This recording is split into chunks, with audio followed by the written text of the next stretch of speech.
Hello. Hello. I was watching the episode. I have a question for Elizabeth. So we know that in the next episode you're going to be training with Agent May. Yes. Can you share a little bit about that dynamic? I mean, she's a tough trainer, and she's the way that May shows love. I feel like is to be kind of hard on you so that you can protect yourself. She seems she's the long game. She's not bothered about the kind of, she wants to make someone strong. And I think that Simmons is is in a stage where she's feeling a lot of guilt for always having to be saved by men in particular and not being able to, protect herself, and in that moment having to ask for help. So she's dealing with a lot of the guilt of losing Will, and then with Lash killing a bunch of Inhumans. She's the way that she's trying to deal with it positively is to say, okay, well, I need to, she doesn't like guns, she doesn't have, an exciting relationship with them, but she now realizes that it's kind of, she has to educate herself a bit more because she doesn't want to be put in that position again. And May is tough. Simmons really got a chance to shine this season, particularly with her being stranded on the planet. And though she seems to have recovered well, is that still influencing her? And how is that continuing to affect her? Totally. Well, you're blue. Well, I'm blue. Spoiler alert. I'd always wanted to be blue or something, and then can you imagine in the showers watching? Anyway, whatever. That's a whole other conversation. She's carrying the guilt, and that's why she's trying to make herself stronger. I think that it's going to inform every decision that she makes from here on out, and I also think she feels more independent than ever at the moment, just being able to get through that, and also closer to Fitz as well. And their relationship is in a great place right now. This one is always trying to ruin it, because she's. Hi, I'm Piers Fitz. I'm so enjoying being on the show with Simmons, who's my hero. I usually do this with Ian, and so I said to Jeph, can you just pretend to be Ian at different points in case I feel lonely with that? And now she regrets it enormously. But the person who really regrets it is Ian, who's sitting at home going, wait, something's happening. But yes, so it's changed her perspective on her relationship with Fitz, that I think now they're just concentrating on moving forward. I think I do Ian as a Keebler elf. That's sort of what it is. Oh, it's going to be so You always great. get low as well, very low. I don't know if that answered your question. Okay, so with season 3, the plotline seems to be very focused on the Inhumans. Are we going to see, because the turmoil between S.H.I.E.L.D. and with the world seems to be kind of mimicking Civil War. Are we going to see more of that, because we're already seeing countries coming in saying, Inhumans, we need to control them, we need to put them somewhere. Are we going to see that magnify with Civil War coming in? How strong is that influence going to be with the Registration Act? Well, I know that's your trick way of trying to get me to commit and tell you what we're actually You going to could do.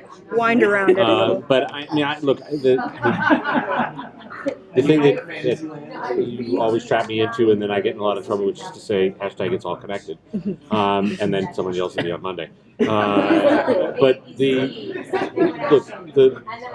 what Marvel always has done best is to take the events that are happening in the real world, put them through a prison, and have them come out of the Marvel Cinematic Universe. And there's never been a time that at least I can remember where man's intolerance towards other men, where humanity and inhumanity are so closely related to each other, and that whether it is about race or whether it's about gender or whether it's about religion, we've got to somehow figure it out, and that what is happening every day in the news, whether it's happening in politics or whether it's happening in just terrible stories that we're getting all the time.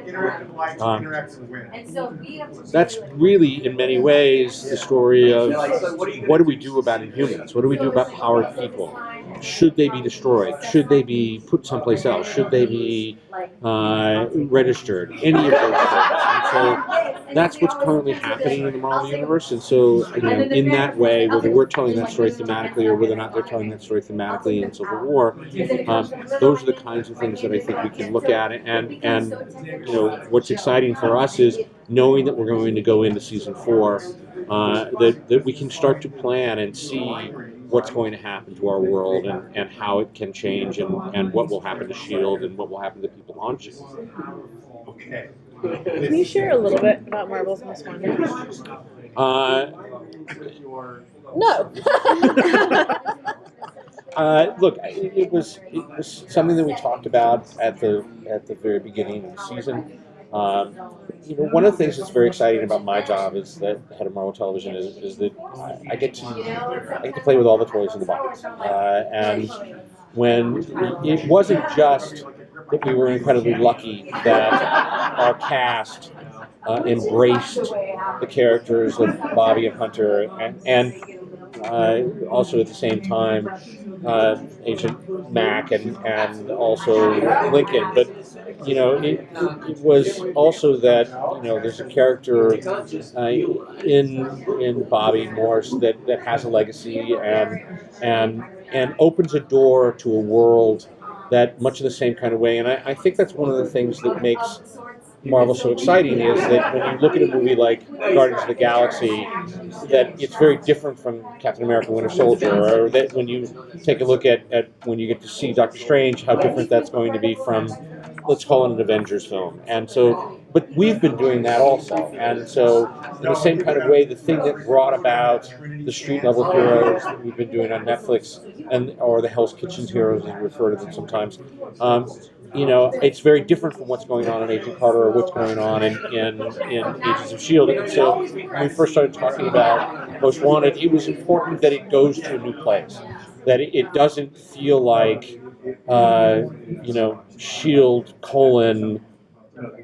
Cincinnati, for those of you that understand what that means. And so but there is a world that exists in the Marvel Universe that has characters like Dominic Fortune that we've never met before, that live in the gray. They're not in the black and they're not in the white. They're characters who are very comfortable being like not quite moral and not quite bad. And so when you get to go into that world, the simplest way of looking at the show is that it's Mr. and Mrs. Smith in the Marvel Universe, but they're not assassins. They're actually in a much more complicated kind of place, which is those kinds of people who, when the phone rings and you look down and there's been, X number of dollars put in your bank account, that the person that was your friend has now suddenly got a gun to your head. That's a different story. That's something that we've not seen before. And that's something we haven't seen on television before. It doesn't look like S.H.I.E.L.D. It doesn't look like any of our other television shows. It has an entirely different score, and it's got an amazing cast. And so we're obviously super excited about it, and hope that ABC feels the same way. But we're very early on in that process of everyone getting to see it. And at the same token, it opens up things in S.H.I.E.L.D. That now that we're down 2 people, how does our cast react to that? How do our characters react to that? How is Coulson going to hold this group together? What is going to happen to S.H.I.E.L.D.? Are they going to be something that requires the Secret Warriors to come in? And does that fill the vacuum of what's going on? And then how does the rest of the cast feel about that? And when I say cast, I mean our characters. And so, to suddenly have to fight side by side with someone who doesn't have a weapon, but who could be a weapon.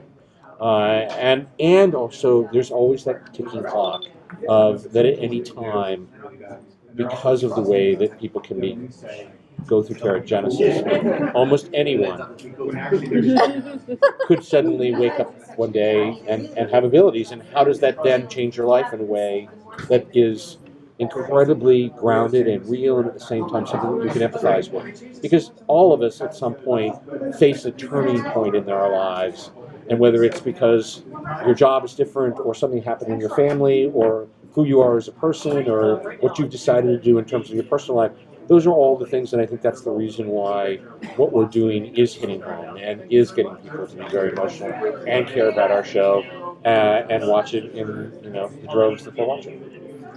You made me so excited for it. I do blather on, don't No, I? you don't. That was great. That was great. You want to go? Okay, I have one. So, with Bobby leaving the show, she and Simmons kind of had like a really cool like friendship, and they kind of started out together. At least Bobby did with Simmons. Are we gonna see that affect Simmons? Are we gonna see any of that on screen? Can you talk about how you think she would feel? Yeah, and I think we saw a lot of that in that end scene of the Spies Goodbye. Simmons was emotional, and we did kind of. I had a lot of my first scenes with Adrienne of the second season, and it was hard. It's hard as Elizabeth to not see her at work every day. But in terms of how the threats getting bigger and bigger, the conflicts and obstacles that the team of S.H.I.E.L.D. are coming up against are just, exploding. And so really we see them kind of try to come to terms and grasp the next situation that's arising. And there's really not a lot of time to lament. They've chosen this really tough life path, and they don't really get the luxury of grieving for very long. So, but it definitely affects her, and I think it just raises the stakes that this is serious stuff that's got big consequences, and some of those are that people have to go away. Yeah. And it might mean that, getting to know Fitz a little better wouldn't be the worst thing in the world. Yeah, Hold on tight. Thank you.